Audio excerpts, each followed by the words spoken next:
अभी तक तो सिस्टम एंड कंट्रोल सिस्टम पे फोकस किया है, लेकिन हम लोग का टॉपिक क्या है, कंट्रोल सिस्टम। हम लोग पढ़ क्या रहे हैं, कंट्रोल सिस्टम। अब हम लोग कंट्रोल सिस्टम पे मूव कर जाएंगे। सिस्टम हमें नहीं पढ़ना है, हमें पढ़ना है कंट्रोल सिस्टम, लेकिन बिल्कुल इंट्रोडक्शन चल रहा है ना, बेसिक चल रहा है ना। तो अब मैं कंट्रोल सिस्टम पे आया। ओके, इतना पढ़ने के बाद अब कंट्रोल सिस्टम का आप बेसिक डिफिनीशन अब लिख पाएंगे। तो आप चाहो तो कंट्रोल सिस्टम का डिफिनीशन लिख सकते हो, ठीक है। यहाँ पे आप देखें, कंट्रोल सिस्टम का डिफिनीशन आपको लिखना है तो आप लिख सकते हैं। यहाँ पे मैं लिख दे रहा हूँ कंट्रोल सिस्टम का डिफिनीशन।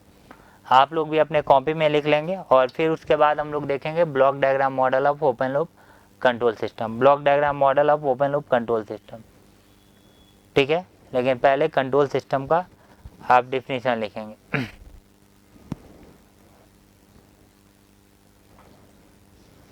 देखें,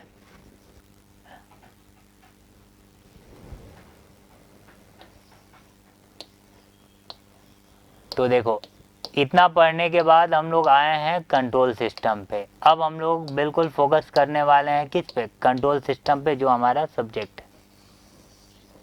तो आप लिखेंगे कंट्रोल सिस्टम का डिफिनेशन, लिखें it is a system, it is a system in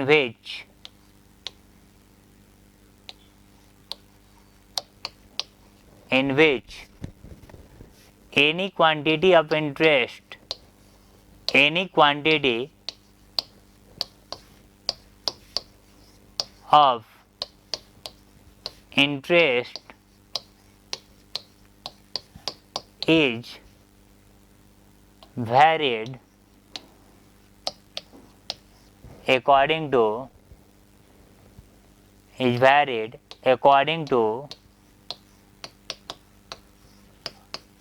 desired manner, according to desired manner,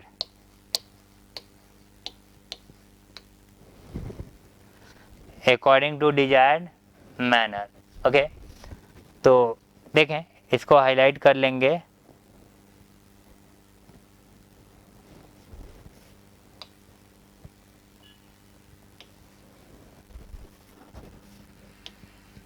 ये अभी मैं आपको अच्छे तरीके से यहाँ पे समझा दूंगा, ठीक है। ये अच्छे तरीके से आपको अभी मैं समझा दूंगा। Okay, any quantity of interest is varied according to desired manner. ये भी एग्जाम्पल के थ्रू ही समझा दूंगा। देखो, चीज़ें एग्जाम्पल के थ्रू अच्छे तरीके से समझ में आती हैं, तो मैं हर जगह पे जहाँ पे कुछ समझाना होगा ना, वहाँ पे एक एग्जाम्पल ले लूँगा, ताकि चीज़ें आपके ब्लड में इंजेक्ट हो जाए। मैंने लास्ट लेक्चर में भी बोला था, ठीक है। तो देखें, यहाँ कंट्रोल सिस्टम का डिफिनेशन लिखेंगे, इसको मैं अभी आपको थोड़ी देर में समझा दूंगा। चलें, अब देखते हैं, इसी के अंदर समझाऊंगा। तो अभी ये ऐसे लिखा रहेगा स्क्रीन पे, अभी थोड़ी देर में समझा दूंगा।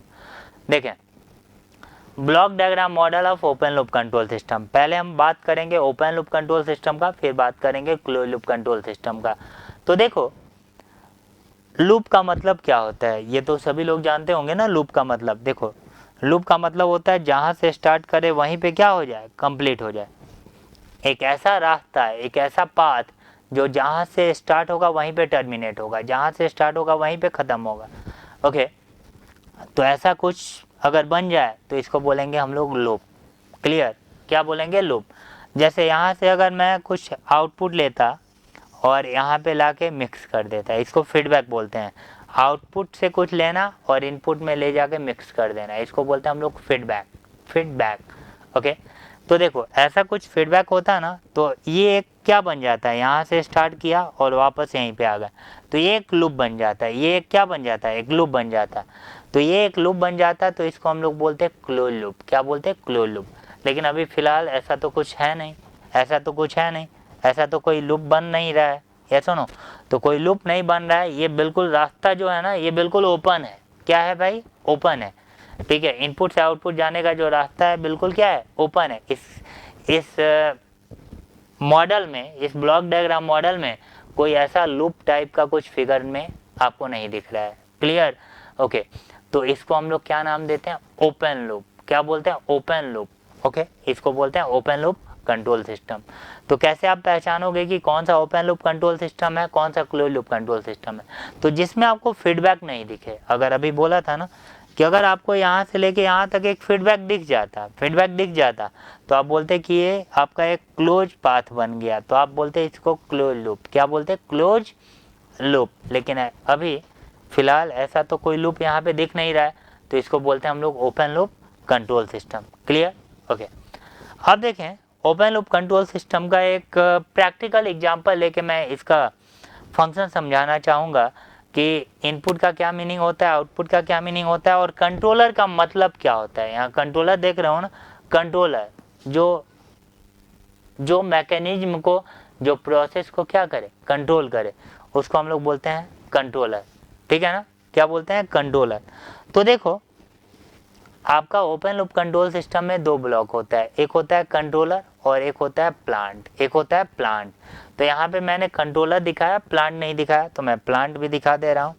ओके, देखो यहाँ पे मैं प्लांट भी आपको दिखा देना चाहता हूँ, प्लांट। तो देखें यहाँ पे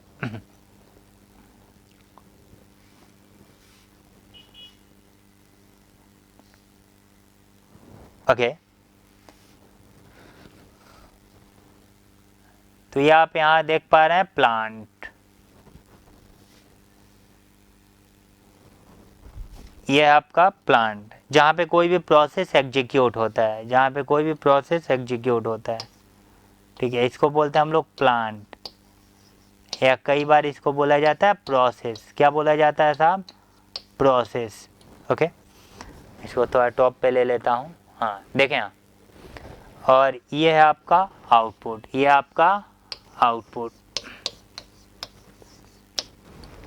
चलें देखें, ये आपका ओपन लूप कंट्रोल सिस्टम का ब्लॉक डायग्राम मॉडल है। एक कंट्रोलर है, एक प्लांट है, और इसमें कोई आपको लूप बनता हुआ नहीं दिख रहा है, तो इसलिए इसको बोलते हैं ओपन लूप। ओके, अब इसका एक एग्जांपल मैं लेना चाहता हूँ, इसका मतलब प्रोसेस समझाने के लिए। ओके, तो एक मानो मैंने एक फिजिकल एग्जांपल ले लिया, हीटिंग द रूम। क्या ले लिया? Heating the room. यहाँ पे मैं एक एग्जांपल ले लेता हूँ, हीटिंग द रूम। ध्यान देना,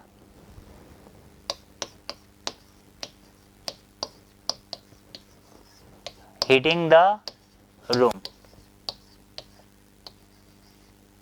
ये मैंने एक एग्जांपल ले लिया, हीटिंग द रूम। ओके, आप बताएं रूम को हीट करने के लिए किसका ज़रूरत पड़ेगा? हीटर का ज़रूरत पड़ेगा। या सुनो, किसका ज़रूरत पड़ेगा? हीटर का, हीटर। ओके, हीटर का ज़रूरत पड़ेगा। रूम को हीट करना है, ये एक फिजिकल प्रोसेस है। क्या है? फिजिकल प्रोसेस है। ओके, मान लो अभी विंटर सीजन चल रहा है, मान लो, मानना है अभी विंटर सीजन चल रहा है, तो विंटर सीजन में आप रूम के टेम्परेचर को इंक्रीज करना चाहते हो ना, जब काफ़ी ठंड लगती है विंटर सीजन में, तो आप रूम के टेम्परेचर को क्या करना चाहते हो? इंक्रीज करना चाहते हो। तो आपको इसके लिए हीटर का रिक्वायरमेंट होता है। आप मार्केट गए और एक हीटर खरीद के लाए। क्या खरीद के लाए? हीटर। ओके, तो आप देखते हैं हीटर में बहुत सारे ऐसे कॉइल्स होते हैं। क्या होते हैं? कॉइल्स होते हैं, बहुत सारे ऐसे कॉइल्स होते हैं। या सुनो, ओके, अब आप ऐसे हीटर को खरीद के लाएं और क्या किए, उसका जो प्लग है ना, उसको इंसर्ट किए ऐसे बोर्ड में, और स्विच को आपने क्या कर दिया? ऑन कर दिया। करंट जाएगा तभी तो हीट डिसिपेट करेगा वो, तो आपने स्विच को क्या कर दिया? ऑन। तो जो स्विच है ना, स्विच, वो आपका यहाँ पे क्या है? कंट्रोलर है। क्या है? वो आपका कंट्रोलर है साहब। स्विच जो है ना, वो कंट्रोलर की तरह काम करेगा। कैसे? वो अभी आप देखेंगे। तो ये साहब आपका एक स्विच है। ओके, स्विच यहाँ पे ऑन भी हो सकता है, ऑफ भी हो सकता है, वो आपके इच्छा के अनुसार। स्विच आप ऑफ भी कर सकते, ऑन भी कर सकते हैं, ऑफ भी रख सकते हैं। ठीक है ना? ओके, मान लो विंटर सीजन में मैंने एक एग्जांपल लिया, आप हीटर को कब ऑन करोगे? जब रूम का टेम्परेचर काफ़ी कम होगा। ओके, तो मान लो कि आपका विंटर सीजन में रूम का टेम्परेचर मान लो काफ़ी कम हो गया है, एकदम जनवरी वाला ठंड पड़ रहा है, मान लो 10 डिग्री सेल्सियस हो गया है। कितना? एक एग्जांपल ले रहा हूँ मैं, एक एग्जांपल मैंने लिया, रूम का टेम्परेचर हो चुका है कितना साहब? 10 डिग्री सेल्सियस। ये एक एग्जांपल लिया है साहब समझने के लिए।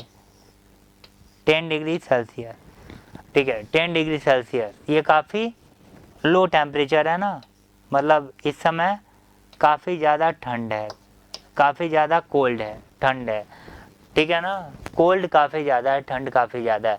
आपने क्या किया, स्विच को तुरंत ऑन किया, आपने क्या किया, स्विच को तुरंत ऑन किया, ओके, स्विच को तुरंत ऑन किया। तो देखें, स्विच को आपने ऑन किया, ऑन करने का मतलब है ऐसे किया, ऑन किया तो यहाँ से जो भी IFT करंट होगा वो स्विच के आउटपुट पे चला जाएगा, और ये IFT करंट कॉइल के थ्रू पास करेगा, और कॉइल के थ्रू IFT करंट अगर पास करेगा तो ये कॉइल क्या करेगा, हीट डिसिपेट करेगा, और ये कॉइल अगर हीट डिसिपेट करेगा तो रूम का टेम्परेचर इंक्रीज होना शुरू होगा, रूम का टेम्परेचर इंक्रीज होना शुरू होगा, रूम का टेम्परेचर यहाँ से इंक्रीज होना शुरू हो गया, रूम का टेम्परेचर यहाँ से इंक्रीज होना शुरू हो गया। क्लियर।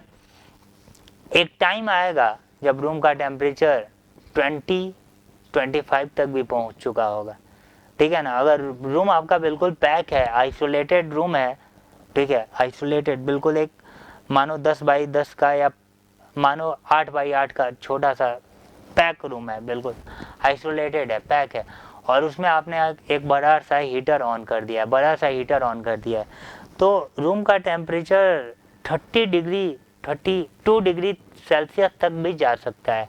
तो मान लो रूम का टेम्परेचर यहाँ से इंक्रीज होना शुरू हुआ, क्या हुआ, इंक्रीज होना शुरू हुआ रूम का टेम्परेचर, ओके।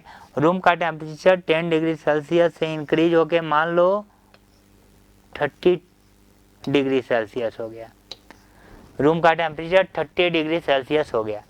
अब रूम का टेम्परेचर अगर 30 डिग्री सेल्सियस हो जाए, 32 डिग्री सेल्सियस हो जाए, तो थोड़ा बहुत आपको स्वेटिंग, पसीना आना शुरू हो जाएगा, थोड़ा बहुत पसीना आना, थोड़ी बहुत गर्मी लगनी शुरू हो जाएगी।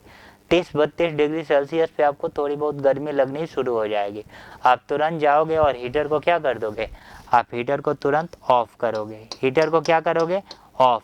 जैसे ही हीटर को आप यहाँ पे ऑफ करोगे, हीटर बोल रहा हूँ, हीटर को ऑफ करने का मतलब है स्विच को ऑफ कर दोगे, स्विच को ऑफ कर दोगे तो यहाँ से कोई IFT करंट नहीं जाएगा, और कोई IFT करंट नहीं जाएगा तो फर्दर कोई हीट डिसिपेट नहीं होगा, और फर्दर कोई हीट डिसिपेट नहीं होगा तो रूम का टेम्परेचर वापस से डिक्रीज होना शुरू होगा, और मान लो 4-5 घंटे बाद रूम का टेम्परेचर वापस से 10 डिग्री सेल्सियस हो गया, फिर आपको ठंड लगेगी, फिर आप स्विच को ऑन करेंगे, स्विच को ऑन करेंगे, IFT करंट जाएगा, हीट डिसिपेट होगा, रूम का टेम्परेचर इंक्रीज होगा, फिर मानो रूम का टेम्परेचर 4-5 घंटे बाद 30-32 डिग्री सेल्सियस हो गया, आपको थोड़ा सा स्वेटिंग, पसीना आना शुरू होगा, आप तुरंत जाओगे स्विच को ऑफ करोगे। तो आप बताओ स्विच को आप ऑन क्यों कर रहे हो, स्विच को ऑन कर रहे हो टेम्परेचर को क्या करने के लिए, इंक्रीज करने के लिए, आप देख रहे हो ना, और स्विच को ऑफ क्यों कर रहे हो, टेम्परेचर को डिक्रीज करने के लिए।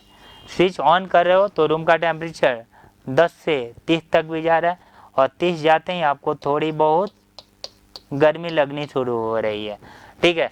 तो स्विच को ऑफ किए तो रूम का टेम्परेचर वापस से 10 हो जाएगा, फिर आपको ठंड लगनी शुरू हुई, स्विच को ऑन किया, फिर टेम्परेचर 30, फिर ऑफ करेंगे, ऑन करेंगे, ऑफ करेंगे, ये प्रोसेस चलता रहेगा। क्लियर। तो आप देखें कंट्रोल सिस्टम का मैंने यहाँ पे डिफिनीशन लिखवाया था, यहाँ पे देखो, it is a system in which any quantity of interest is varied, varied का मतलब होता है चेंज होना, इंक्रीज और डिक्रीज होना अकॉर्डिंग टू डिजायर्ड मैनर। आप थोड़ा सा इस एग्जांपल में गौर करो, एक बार देखो, अच्छे तरीके से देखो, ये आप स्विच को ऑन क्यों कर रहे हैं, एक पैरामीटर है, फिजिकल पैरामीटर टेम्परेचर, आपका इंटरेस्ट किस में है, टेम्परेचर में, इस फिजिकल प्रोसेस में आपका इंटरेस्ट है किस में, टेम्परेचर में। तो आप देखें यहाँ पे ध्यान से, एनी क्वांटिटी ऑफ इंटरेस्ट, ये जो क्वांटिटी ऑफ इंटरेस्ट है ना, ये क्या है, टेम्परेचर है, ये क्वांटिटी ऑफ इंटरेस्ट जो आपको दिख रहा है, ये क्वांटिटी ऑफ इंटरेस्ट, ये फिर मैं अभी रफ कर दूंगा, ये आपका क्या है, टेम्परेचर है, ओके। तो ये क्वांटिटी ऑफ इंटरेस्ट टेम्परेचर है, इसको क्या कर रहे हैं आप, चेंज कर रहे हैं, आप देखो चेंज कर रहे हो, 30 और यहाँ पे 10 और 30 के बीच में आप क्या कर रहे हो, इसको 10 और 30 के बीच में चेंज कर रहे हो, ये सुनो, चेंज कर रहे हो according to desired manner, according to desired manner. Desired manner का मतलब क्या है, जब आपको सर्दी लगती है तो आप गर्मी चाहते हो, गर्मी लगती है तो सर्दी चाहते हो। जब आपको सर्दी लगती है तो आपकी इच्छा क्या होती है, गर्मी लगे। तो ये डिजायर्ड है ना, डिजायर्ड कंडीशन है ना। ओके, और जब आपको गर्मी लगती है तो आप सर्दी चाहते हो, यही तो डिजायर्ड कंडीशन है। ओके, तो आप एक फिजिकल पैरामीटर को, टेम्परेचर को आप 10 और 30 के बीच में क्या कर रहे हो, यहाँ पे चेंज कर रहे हो, वैरी कर रहे हो, यस और नो। तो इसी को तो बोलते हैं कंट्रोल सिस्टम। कि अगर किसी भी फिजिकल पैरामीटर को या जिसमें आपका इंटरेस्ट हो, उस पैरामीटर को अगर आप अपने अकॉर्डिंग, मतलब अपने डिजायर्ड मैनर के अकॉर्डिंग अगर आप वैरी करें, अल्टर करें, चेंज करें, तो उसको हम लोग क्या बोलेंगे, कंट्रोल सिस्टम। क्लियर। तो ये जो मैंने डेफिनेशन लिखवाया था ये आपको यहाँ पे बिल्कुल क्लियर हो रहा है। बिल्कुल क्या हो रहा है साहब, क्लियर हो रहा है। ओके,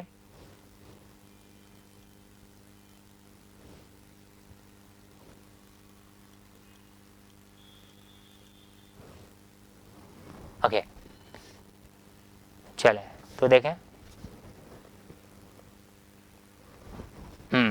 तो ये आप देख सकते हैं, ये कंट्रोल सिस्टम का डेफिनेशन है। ओके, और ये मैंने आपको समझाया कि एक ओपन लूप कंट्रोल सिस्टम का मीनिंग क्या होता है। मैंने एक एग्जांपल लिया है, हीटिंग द रूम, और इसमें आपको मैंने समझाया कि ये ओपन लूप कंट्रोल सिस्टम कैसे वर्क करता है। अब आप बताएं कि ये मैनुअली कंट्रोल्ड है या ऑटोमेटिकली कंट्रोल्ड है। देखो तो ये स्विच को ऑन ऑफ कौन कर रहा है, आप कर रहे हो, मैनुअली कर रहे हो या ऑटोमेटिकली, मैनुअली कर रहे हो। तो इसलिए मैंने बोला था अभी थोड़ी देर पहले कि जिस सिस्टम को आप मैनुअली कंट्रोल करोगे ना, वो क्या होगा, ओपन लूप कंट्रोल सिस्टम होगा। वो क्या होगा साहब, ओपन लूप कंट्रोल सिस्टम होगा। जिस सिस्टम को आप मैनुअली कंट्रोल करोगे वो ओपन लूप कंट्रोल सिस्टम होगा। ओके, तो ये क्या है साहब, ओपन लूप कंट्रोल सिस्टम, क्योंकि ये मैनुअली कंट्रोल कर रहे हैं। ओपन लूप का मतलब क्या है, इसमें कोई लूप नहीं बन रहा है, कोई लूप नहीं बन रहा है। और जहाँ पे लूप नहीं बनेगा ना, जहाँ पे कोई लूप नहीं बनेगा वो ओपन लूप होगा, और जहाँ पे कोई लूप नहीं बनेगा वो मैनुअली कंट्रोल होगा। ओके, तो यहाँ पे 3 पॉइंट आपको ध्यान रखना है, 3 पॉइंट आपको ध्यान रखना है जो मैं यहाँ पे लिख दे रहा हूँ। ओके, 3 पॉइंट, कौन कौन सा पॉइंट ध्यान रखना है, देखें 3 पॉइंट आप ध्यान रखेंगे। ओके, पहला पॉइंट, इट हैज, पहला पॉइंट लिख लें यहीं, it is manually controlled, manually controlled.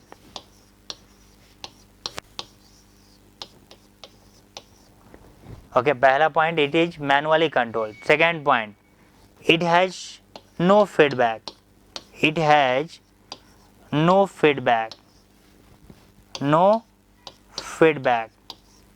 देखिए फीडबैक का मतलब क्या होता है, नाम से ही क्लियर है, फीडबैक मतलब अगर आउटपुट का कुछ पार्ट लेते और बैक में इनपुट में लाके फीड कर देते, मिक्स कर देते, तो फिर उसको हम लोग क्या बोलते हैं कि वहाँ पे हमने क्या लगा दिया, एक फीडबैक लगा दिया। लेकिन ऐसा कोई फीडबैक आपको यहाँ पे दिख रहा है क्या, कोई फीडबैक नहीं दिख रहा है। Okay, it had no feedback. तीसरा पॉइंट, क्या इस ब्लॉक डायग्राम मॉडल में कोई आपको सेंसर दिखा है क्या, कोई फिजिकल सेंसर जो टेम्परेचर को सेंस करे, नहीं दिखा।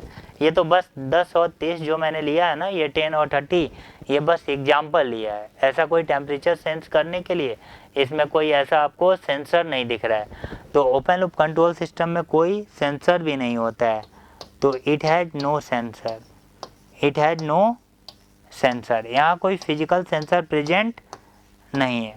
ओके, तो ये 3 पॉइंट्स अब आपको यहाँ पे ध्यान रखना होता है, 3 पॉइंट। जबकि आगे आप देखोगे जब हम लोग पढ़ेंगे क्लोज लूप कंट्रोल सिस्टम, तो वहाँ पे आप देखोगे क्लोज लूप कंट्रोल सिस्टम में आपको क्या क्या दिखेगा, आपको वो ऑटोमेटिकली कंट्रोल दिखेगा, वहाँ पे फीडबैक भी दिखेगा, और वहाँ पे आपको सेंसर भी दिखेगा। ओके, तो ये 3 बेसिक डिफरेंस आपको हमेशा देखने को मिलेगा between the open loop control system and close loop control system. Open loop control system manually control होता है, इसमें कोई फीडबैक नहीं होता है, कोई सेंसर नहीं होता है। जबकि close loop control system automatically control होता है, उसमें फीडबैक भी होता है, उसमें सेंसर भी होता है। ओके, तो ये 3 पॉइंट आपको ध्यान रखना है जो आप यहाँ पे देख पा रहे हो। इसमें कोई फीडबैक भी नहीं दिखा, इसमें कोई सेंसर भी नहीं दिखा ब्लॉक डायग्राम मॉडल में, और आप देख रहे हैं स्विच को आप मैनुअली ऑफ, ऑन या ऑफ कर रहे थे, ऑफ या ऑन आप मैनुअली कर रहे थे, तो इसलिए ये मैनुअली कंट्रोल्ड है। ओपन लूप कंट्रोल सिस्टम क्या होता है? Manually control. ओके, तो इस लेक्चर में आपने देखा क्या एक सिस्टम, आपने यहाँ पे देखा कि एक सिस्टम एंड कंट्रोल सिस्टम में क्या बेसिक डिफरेंस है, फिर बहुत सारा आपने एग्जांपल देखा, और फिर आपने ये देखा कि एक ओपन लूप कंट्रोल सिस्टम का ब्लॉक डायग्राम मॉडल कैसा होता है। ओके, और ओपन लूप कंट्रोल सिस्टम का ब्लॉक डायग्राम मॉडल कैसा होता है ये भी देखा, और कंट्रोल सिस्टम का क्या डिफिनीशन होता है ये भी आपने देखा। ओके, तो इस लेक्चर में इतना ही कवर करूँगा। नेक्स्ट लेक्चर में मैं बताऊँगा क्लोज लूप कंट्रोल सिस्टम का ब्लॉक डायग्राम मॉडल, और क्लोज लूप कंट्रोल सिस्टम ही 99% आपके सिलेबस का पार्ट होगा। ठीक है, तो जो नेक्स्ट लेक्चर होगा वो समझना आपके लिए काफ़ी ज़रूरी होगा। ओके, क्योंकि 99% सिलेबस आपका क्लोज लूप कंट्रोल सिस्टम के ऊपर ही है। तो क्लोज लूप कंट्रोल सिस्टम अच्छे तरीके से आप समझेंगे नेक्स्ट लेक्चर में। ओके, इस लेक्चर में बस इतना ही। Thank you very much for watching this video. If you really like the video, hit the like button, share the video, comment on our video and subscribe to our YouTube channel and press the bell icon for the latest updates. Thank you.